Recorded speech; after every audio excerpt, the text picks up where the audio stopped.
Over this series of videos, I'll be breaking down what I consider to be the 5 best and the 5 worst episodes from each season of Star Trek The Next Generation. For a more detailed breakdown of every single episode, you can check out my podcast linked in the video description below.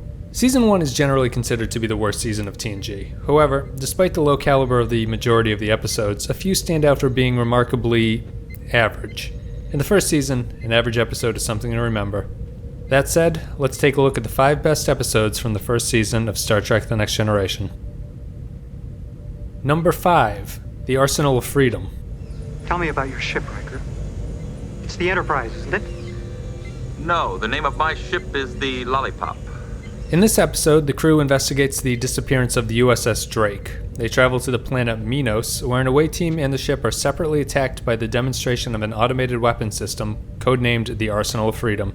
The Arsenal of Freedom is the show's first successful attempt at an ensemble episode. Nearly every member of the cast has a good amount of screen time in this one, and their collective efforts combine naturally into a somewhat cohesive story. Geordi is stuck in command of the Enterprise, Picard and Beverly fall through a hole and into a deep cave, and Riker, Yar, and Data run from a bunch of robots made out of legs, pantyhose, and shampoo bottles. The episode even features a decent performance from a guest actor, which was surprisingly rare in the first season. The Arsenal of Freedom might not be great television, but it's a diverting and entertaining episode that manages to do most things fairly well and isn't completely flat. And that's high praise for the first season. Number 4, Symbiosis. You would take us to our planet and leave us there with our medicine, or this person dies. In this episode, Captain Picard tries to mediate a trade dispute between 2 codependent neighboring planets regarding medical supplies which turned out to be narcotic drugs. Listen, I get it. It's an after-school special about drug abuse disguised as an episode of sci-fi television. Despite that, Symbiosis is one of the first shows where TNG did morality with any sort of ambiguity. The relationship between the Breckons and the Ornarans isn't very subtle, but it is fairly dramatic and fairly intriguing. And in an era of the show where resolutions always seem to magically come together when there are only 5 minutes left, the ending of Symbiosis is practically Shakespearean. Picard cleverly uses the Prime Directive to wash his hands of the whole dirty affair, and leaves the reconciliation of the Breckons and the Ornarans to be handled by themselves. It's not incredible, but Symbiosis is one of the most mature episodes from the first season. Number 3, We'll Always Have Paris. Is this your first time in Paris? No. In this episode, the crew respond to a distress call from Dr. Paul Mannheim. While the crew must deal with the results of Mannheim's haywire experiments with time, Captain Picard must deal with his former lover Janice, who is also Mannheim's wife. Even though the show never really deals with the repercussions of them, Mannheim's time experiments result in some of the most interesting visuals the show did in its maiden season. The doubles of Picard, Data, and Riker trading places is a neat little choice, and the multiple Datas asking each other what to do is fairly memorable. When in doubt, always go with time displacement in your sci-fi. It's a proven winner. It's also one of the first and best attempts to flesh out the personal life of Captain Picard. We meet his ex, he uses the holodeck to remind us that he's supposed to be French, and we learn that even Captain Picard has regrets. Sacre bleu. It's a bit forgettable, but the episode has a certain charm and feels more personal than the previous episodes. It's one of the few Season 1 shows to actually feel like it has a soul and isn't simply a paint-by-the-numbers sci-fi plot. Number 2, Coming of Age. Officer Chang, this... Wesley, it's all right.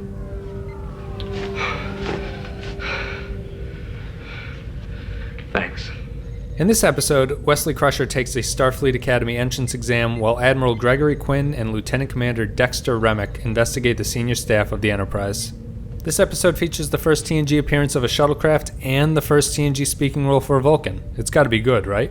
Well, it's certainly not bad, but the Starfleet entrance exam, with its incredibly limited availability and its astoundingly high production costs, is completely absurd.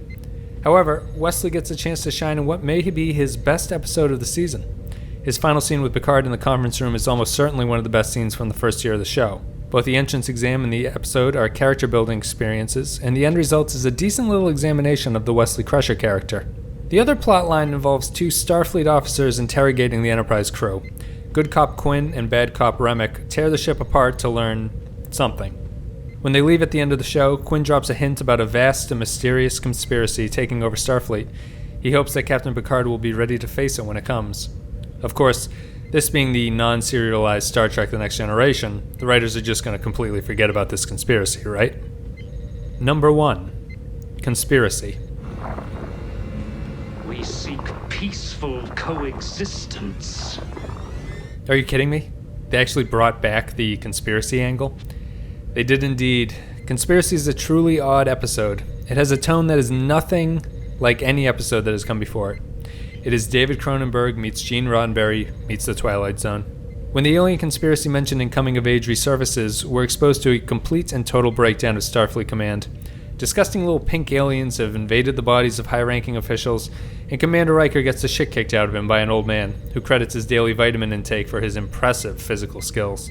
Eventually, Riker and Picard cross streams and obliterate the alien hive mind in the most grotesque and bizarre scene in the entire run of TNG. Even the little dead rubber aliens all over the floor can't hide the fact that the Enterprise crew, who is sworn to seek out new life and new civilizations, just straight up murdered one. It's a love it or hate it episode. I appreciate Conspiracy for what it is, an attempt to do something different. It doesn't always work. It's not a wonderful episode of television. What it does, however, is stand apart from the more mundane and tedious episodes that fill the rest of the first season. Conspiracy is the best episode from the first season of Star Trek The Next Generation. Leave a comment below letting me know what you think was the best episode from the first season of Star Trek The Next Generation. Thank you very much for watching. I'll see you next time.